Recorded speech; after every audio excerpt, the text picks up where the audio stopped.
It is the year 747 in the far eastern province of Khorasan, modern-day Iran, Afghanistan, the edge of everything. A man raises a black flag.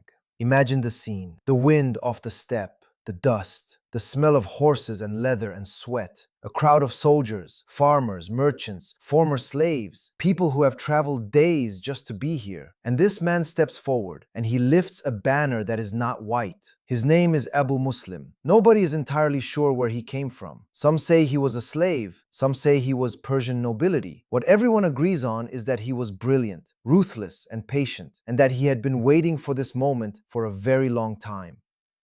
The flag is black. This matters. The Umayyads fly white banners, white for purity, for legitimacy, for the dynasty that has ruled the Muslim world for nearly 90 years. The black is a challenge. It comes from a hadith, a prophecy about people who would come from the east carrying black flags, heralding something new, something final. When those banners went up in Khorasan, the Umayyad Khalifa Marwan II was 2,000 miles away in Damascus. He had bigger problems. He was fighting 3 civil wars simultaneously. His army was exhausted. His treasury was drained. His own family had been killing each other for the throne. He heard about the black banners, and he underestimated them. Just another rebellion in a distant province. There had been dozens. They always burned out. This one would not burn out. In 3 years, everything the Umayyads had built would be gone. The dynasty that built the Dome of the Rock, that Arabized the bureaucracy, that conquered from Spain to the borders of China, destroyed. Its princes massacred at a banquet, its tombs dug up and burned, its last khalifa killed hiding in a church in Egypt. How does the most powerful empire in the world collapse in 3 years? The answer is, it doesn't. The collapse took decades. The banners were just the moment the world noticed. I'm Basil, and this is the story of how the Umayyad Dynasty fell. It is a story about what happens when an empire breaks its own promises, when the cracks in the foundation become too many to patch, when the people you dismissed as irrelevant turn out to be the ones who bury you. But it is also a story about survival, because one man swam a river and refused to let a dynasty die, and the thing he built in exile may have mattered more than everything that was lost. Let me take you back to the beginning, to the good years, to the moment just before the world broke apart.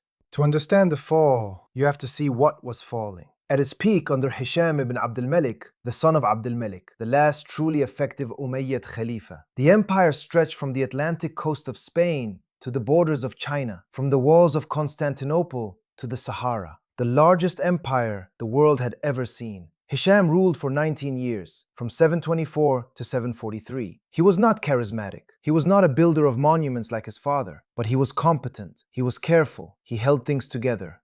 And he had to hold a lot together, because even during the good years, the cracks were already there. First, the tribes. The Arab tribal system that had powered the conquests was tearing itself apart. 2 great confederations, the Qais from the north and the Yemen from the south, were locked in a rivalry that poisoned everything. Military appointments, provincial governorships, tax policy, everything became a tribal chess game. If a Qaisi governor was appointed, the Yemeni troops would refuse to fight. If a Yemeni was promoted, the Qais would sabotage the campaign. This wasn't just politics, this was the army. The military machine that held the empire together was split in half, and each half hated the other more than it hated any external enemy. Wellhausen, the great German scholar, called this factionalism one of the most important factors in the fall of the Umayyads. Hawting went further. The tribal conflict emerged initially because of the conflict within the royal family, but once it started, it could not be stopped. A cascading, self-reinforcing collapse. Family rivalry breeds tribal rivalry. Tribal rivalry breeds military paralysis. Military paralysis breeds defeat. Defeat breeds more rivalry.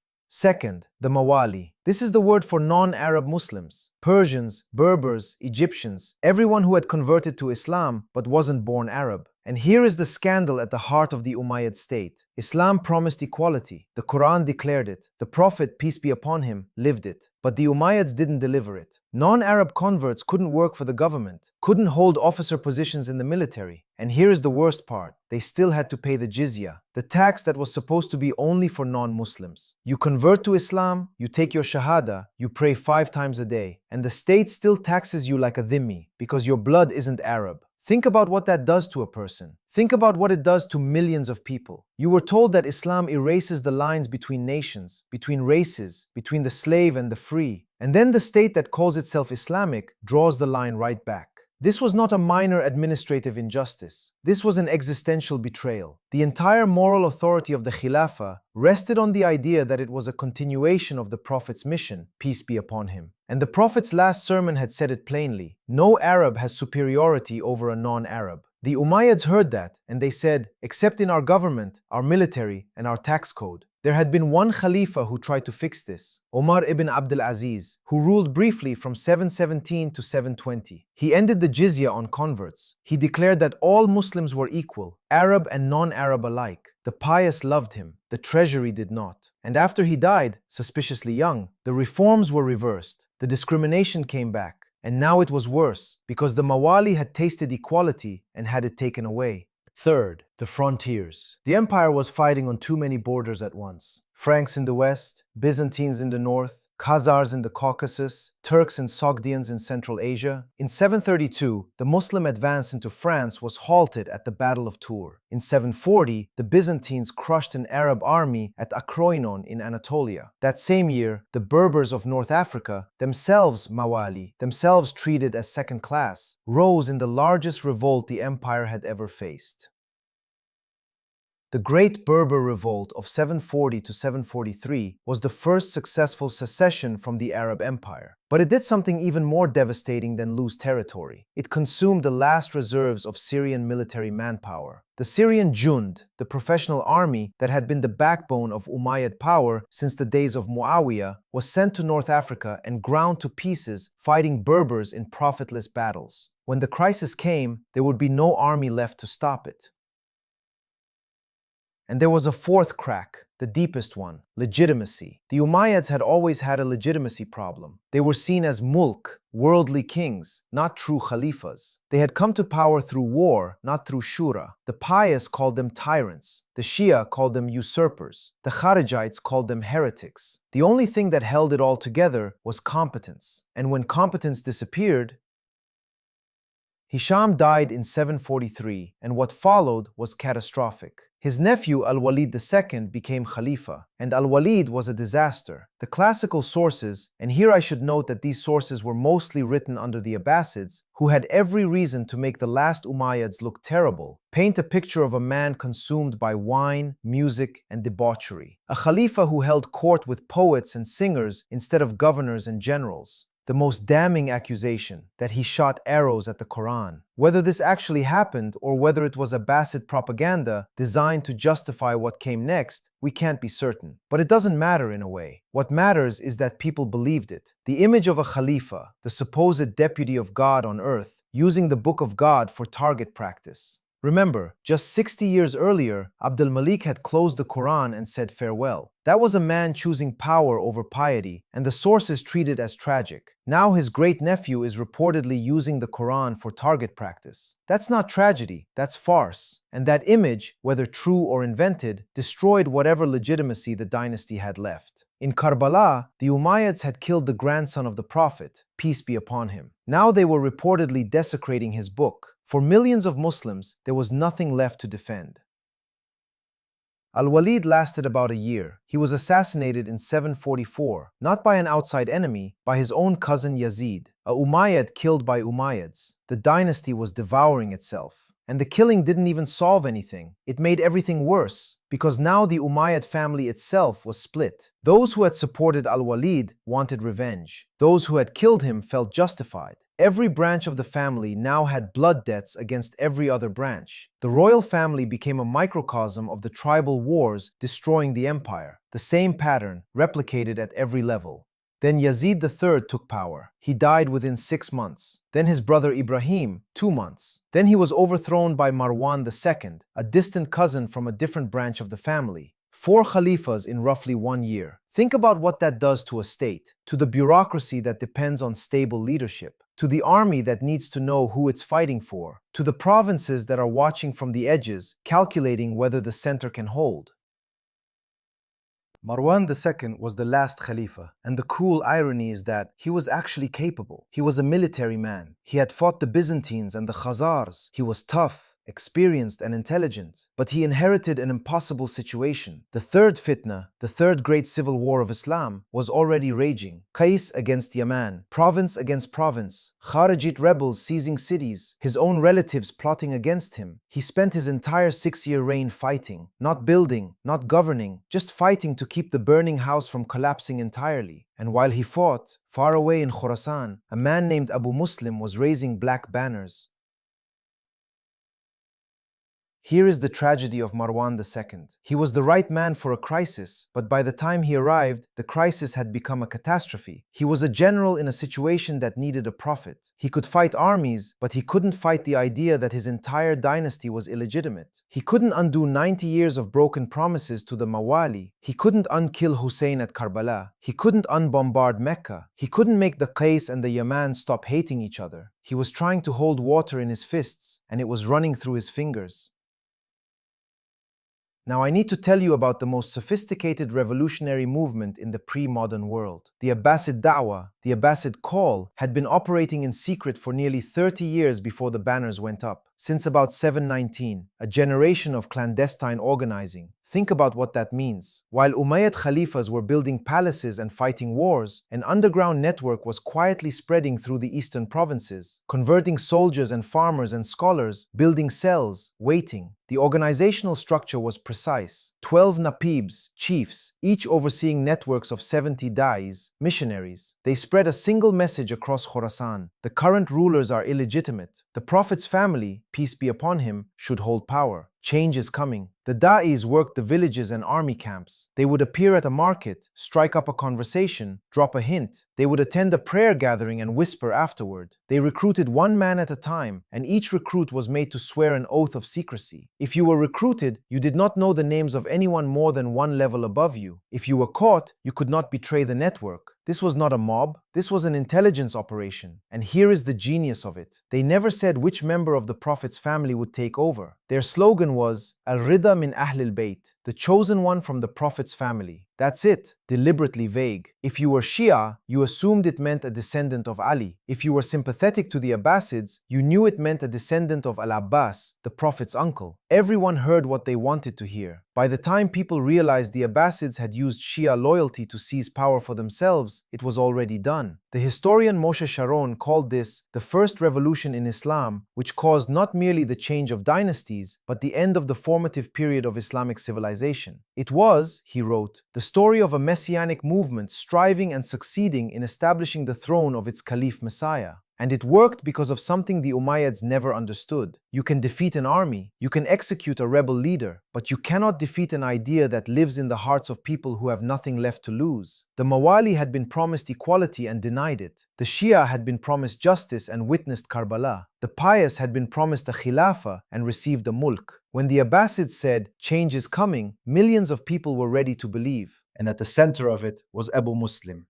Who was he? Nobody knows for certain. The sources contradict each other wildly. Some say he was descended from Persian nobility. Some say he was a slave. What we do know is that he was probably a mawla, a non-Arab Muslim, and that he was enslaved in Kufa during his youth. It was there that Shia activists associated with the Abbasid family found him, recognized his abilities, and set him on the path that would change the world. In 747, Abu Muslim raised the black banners. He took Merv, the capital of Khorasan. Within a year, the entire Eastern Empire had fallen to the revolution. The Abbasid armies began marching west. In 749, they took Kufa. In the Great Mosque, Abu al-Abbas, a descendant of the Prophet's uncle al-Abbas, was proclaimed Khalifa. He took the name As-Saffa, the bloodshedder. It is worth pausing here to consider what Abu Muslim had built. This former slave, or whatever he was, had assembled a coalition that should have been impossible. Shia, who wanted Ali's descendants on the throne, Sunni Arabs who wanted reform, Persian Mawali who wanted equality, even Zoroastrians, Jews, and Christians who wanted relief from religious discrimination. He united them all under a single vague promise and a black flag. His conciliatory politics, the sources say, made him extremely popular among the people. He was everything to everyone, and that is the most dangerous kind of revolutionary. January 750, the banks of the Great Zab River, a tributary of the Tigris in northern Iraq. This is the final battle. On one side, Marwan II with his Umayyad army, still the larger force, perhaps 3 to 4 times the size of the Abbasid army facing him. On the other, the Abbasid forces commanded by Abdullah ibn Ali, the new Khalifa's uncle. On paper, Marwan should have won. He had more men. Estimates range from 3 to 4 times the size of the Abbasid force. He was a better general. He had decades of military experience fighting on the frontiers. He had personally led campaigns against the Byzantines and the Khazars in the Caucasus. He knew how to fight. But wars are not won on paper. His army was exhausted. The Syrian troops had been fighting for 6 straight years of civil war. Many had lukewarm support for a Khalifa they barely knew. Morale was shattered. The Abbasid army was smaller but united. They had something the Umayyads had lost: belief. They were fighting for something, a new order, a new world, and they had a tactic. The Khorasani troops formed a spear wall. Imagine it, a dense line of infantry, shoulder to shoulder, lances bristling outward like the quills of a porcupine, standing absolutely still. They had learned this formation from watching the very Syrian tactics that had dominated battlefields for decades, and now they turned it against the Syrians themselves. The Umayyad cavalry charged. These were experienced horsemen, the descendants of the warriors who had conquered half the known world. They had broken enemy lines 100 times before. They lowered their lances, spurred their horses, and charged the spear wall, believing their experience and their numbers would shatter it. They couldn't. Wave after wave, the horses screamed and reared. The riders were impaled before they could reach the men behind the spears. The formation didn't buckle. It didn't bend. It absorbed the charge and held. And the Khorasani infantry, many of them Mawali, many of them men who had spent their whole lives being told they were less than Arab, stood there and broke the finest cavalry the Arab world had ever produced. The lances caught the horses, the riders were thrown, the formation held, and the Umayyad cavalry was, in the words of the sources, all but butchered. A generation of Syria's finest soldiers, destroyed in a single charge against a wall of spears. And when the cavalry broke, the rest of the army broke with it. Not a tactical retreat, a rout. Men throwing down their weapons and running. The Umayyad army dissolved like sugar in water. Marwan fled south, through Syria, through Palestine, into Egypt, running from an empire that no longer existed. And as he ran, the provinces fell behind him like dominoes. Damascus surrendered without a fight, the city that had been the seat of Umayyad power for 90 years, the city Muawiyah had chosen as his capital, the city where Abdul Malik had built his administration. It opened its gates to the Abbasids without lifting a sword. That is how thoroughly the dynasty had lost its people. Even its own capital wouldn't fight for it. They found him months later. Imagine this: the Khalifa of the Muslim world, the commander of the faithful, the ruler of an empire that had once stretched from Spain to Central Asia, hiding in a church, a Christian church, in a small town called Abu Sir in the Nile Delta, alone, hunted, the last of his line. A small Abbasid detachment overpowered him. They killed him there, in a church, in Egypt, far from Damascus, far from the great mosque where his ancestors had once held court, far from the tomb of Muawiyah, far from the dome of the rock that his grandfather's grandfather had built, far from everything he had fought to save and failed.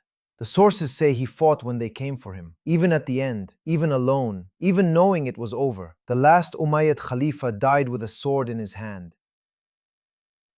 90 years, from Muawiyah to Marwan II, 14 Khalifas, the dynasty that survived the fitnas, that built the Dome of the Rock, that conquered Spain, that Arabized the bureaucracy and minted the first Islamic coins, that produced the man who said farewell to the Quran, and the general who said, "I see heads ripe for harvesting." All of it, gone, ended in a church in Egypt with a sword through the last Khalifa's body. And here is a detail that captures the speed of the collapse. 3 years, from the raising of the black banners in Khorasan to the death of Marwan in Egypt. 3 years to destroy what had taken 90 to build. That is how fast an empire falls when the foundation gives way. Not slowly, not gradually, all at once. But the Abbasids were not finished. Killing Marwan was not enough. They wanted to make sure the Umayyads could never come back. And so they did something that the classical sources record with a kind of horrified precision. In June of 750, at a place called Abu Futrus near Jaffa, the Abbasid commander Abdullah ibn Ali invited approximately 80 surviving Umayyad princes to a feast. A gesture of reconciliation, he called it. The war is over, let us eat together. The princes came. Of course they came. What choice did they have? They had lost everything. Their Khalifa was dead. Their army was scattered. If the new rulers were offering peace, refusing the invitation would be signing your own death warrant. So they came, and they sat, and they ate. When the feasting was done, the doors were sealed, and the Abbasid soldiers began to club the Umayyad princes to death. Abdullah, the sources tell us, continued to dine. Leather mats were thrown over the bodies, some still alive, some still groaning, and the banquet went on. The sounds of a feast over the sounds of dying men. It didn't stop there. The Abbasids sent soldiers to Damascus. They dug up the tombs of the Umayyad khalifas. They tore apart the remains and burned them. Muawiyah, Yazid, Abdul Malik, Hisham, their bones pulled from the earth and destroyed. Only one tomb was spared. Omar ibn Abdul Aziz, the one Khalifa who had tried to reform the system, the one who had ended the jizya on converts, the one who had told the Mawali, "You are Muslim, you are equal, you will be treated as such," the one they called the fifth of the rightly guided. Even the Abbasids, even in their fury, even in the middle of their campaign to erase every trace of the Umayyad dynasty from the face of the earth, they could not touch his grave, because he had been the exception. He had been the proof that a different path was possible. And that is perhaps the saddest detail of all. The one Umayyad the Abbasid spared was the one who had tried to be what the dynasty should have been all along. Think about what this says, about what it means when a revolution doesn't just change the government, but tries to erase the memory of what came before. The Abbasids didn't just take power, they tried to destroy the idea that the Umayyads had ever been legitimate. They controlled the historical narrative for the next 2 centuries. Almost everything we know about the Umayyads was written by the people who overthrew them. But they missed one. His name was Abdurrahman ibn Muawiyah. He was about 20 years old. He was a grandson of Hisham, the last effective Khalifa, the man who had held the empire together through sheer will for 19 years. And now that empire was gone, and everyone who shared his blood was being hunted. When the Abbasid soldiers came for the Umayyad family, Abdurrahman grabbed his younger brother Yahya and his freedman Badr, a loyal companion who would stay with him through everything, and they ran. They reached the Euphrates. They threw themselves into the water and began to swim. From the far bank, the Abbasid horsemen called out, "Come back! No harm will come to you!" Yahya stopped swimming. He looked back. The horsemen were beckoning, promising safety. He turned around and swam back toward the bank. They killed him the moment he reached shore. Abdurrahman kept swimming. This is the moment. A young man in a river, 20 years old, watching his brother die on the bank behind him. Everything he has ever known is gone. His family is being slaughtered. His dynasty is being erased. There is nothing ahead of him but water and the unknown, and he keeps swimming. For 5 years, Abdurrahman moved through the shadows of North Africa, traveling incognito with only Badr. His mother had been Berber, and the Berber tribes sheltered him. He moved from camp to camp, never staying long enough to be found, always one step ahead of the Abbasid agents hunting him. At one point, Abbasid soldiers entered a camp where he was hiding. A Berber woman named Tekfa hid him under her personal belongings while the soldiers searched. Think about that. The survival of an entire dynasty, the future of Al-Andalus, the libraries of Cordoba, the Great Mosque, 3 centuries of civilization, resting on a pile of blankets, and the nerve of a Berber woman who decided not to hand over a fugitive. 5 years, 2,000 miles, from the Euphrates to the Strait of Gibraltar, and then he crossed to Spain. In 755, he landed in Al-Andalus, a province in chaos with no strong governor, ripe for a man with the right bloodline and the right audacity. He had nothing, no army, no treasury, no territory, just a name and a will that had been forged by 5 years of running. Within a year, he had taken Cordoba and declared himself Amir. He defeated the provincial governor in battle, entered the city, and established a court. 20 years old when he started running, 25 when he took a throne. The Umayyad dynasty was alive in the west. When the Abbasid Khalifa al-Mansur heard what had happened, that this boy he had failed to kill had crossed an entire continent and carved out a kingdom, he said something remarkable. He called him the Falcon of Quraysh. The Falcon of Quraysh is Abdurrahman, who escaped by his cunning the spearheads of the lances and the blades of the swords, who after wandering solitary through the deserts of Asia and Africa had the boldness to establish his own state. Even his greatest enemy had to admire him. Think about that title, the Falcon of Quraysh, not given by his friends, given by the man who had tried to exterminate his entire family. There is something in that, a recognition that some people cannot be destroyed, that some legacies refuse to die. You can massacre the princes and desecrate the tombs, but you cannot kill the idea of a dynasty if one man survives who believes in it enough to swim a river and cross a continent. The Emirate of Cordoba, later the Caliphate of Cordoba, would last nearly 300 years. It would produce one of the most brilliant civilizations in medieval history: libraries, universities, architecture, philosophy, medicine. While much of Europe was in darkness, Cordoba was a beacon. And it was Umayyad, the dynasty the Abbasids tried to erase, outlived the memory of the men who tried to erase it.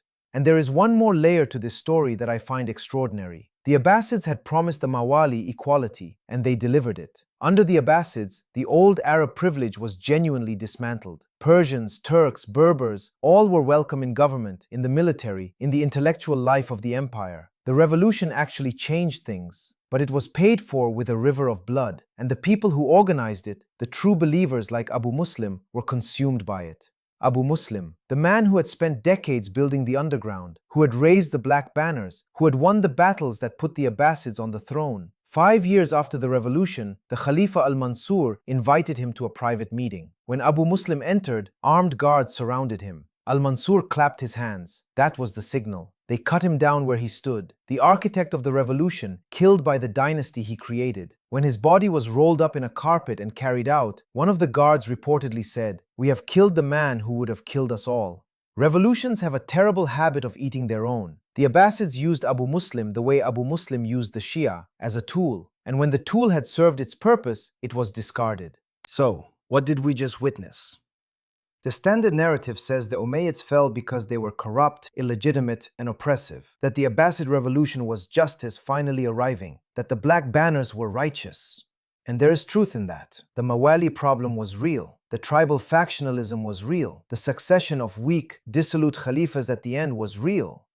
But here is what we should also hold in our minds. Almost everything we know about the Umayyads was written under Abbasid rule. The Abbasids didn't just conquer the empire, they conquered the narrative. For 200 years, every historian, every scholar, every biographer wrote under a government that had a vested interest in making the Umayyads look as bad as possible. The historian G.R. Hawting notes that sources describe the Umayyads at best as merely placeholders between the Rashidun and Abbasid caliphates. The first 200 years of professional Islamic historical writing coincided exactly with the period of Abbasid power. They didn't just tell the story, they created the discipline that told it.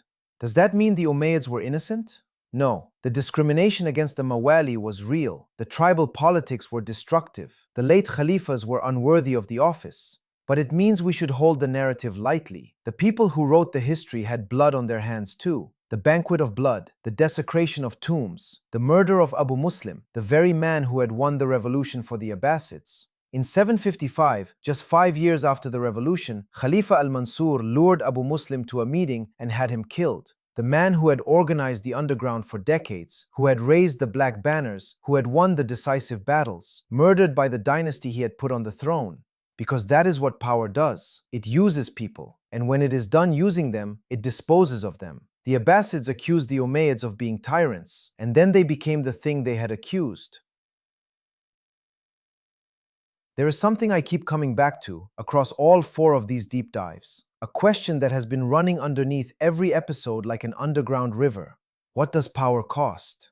In Deep Dive 01, we saw the answer at Karbala, the massacre of the Prophet's grandson, peace be upon him. Power cost the Umayyads the blood of Hussein, and that blood stained them for 90 years. In Deep Dive 02, we saw Tariq ibn Ziyad cross into Spain and plant the flag of Islam in Europe, the heights of what the dynasty could achieve when it turned its energy outward.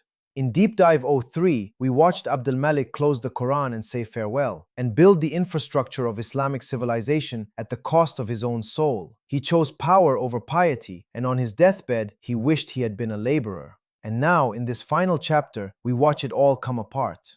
But does it? The Dome of the Rock still stands. The Arabic language Abdul Malik imposed is still spoken by hundreds of millions. The administrative systems he created were adopted by the Abbasids who destroyed his dynasty. Al-Andalus, the Umayyad refuge, produced a civilization that shaped the Renaissance.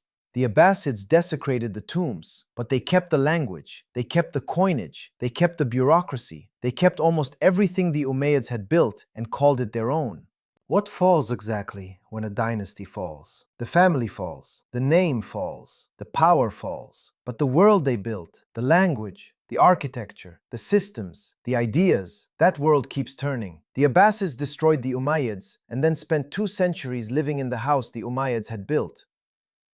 And somewhere in Cordoba, a grandson of the dove sat on a throne and kept the name alive. The Umayyad libraries of Cordoba would one day hold 400,000 volumes, at a time when the largest library in Christian Europe had perhaps 400. The Great Mosque of Cordoba would stand as one of the architectural wonders of the world. Scholars, poets, physicians, and philosophers would flourish under Umayyad patronage in Spain for centuries, all because one boy kept swimming.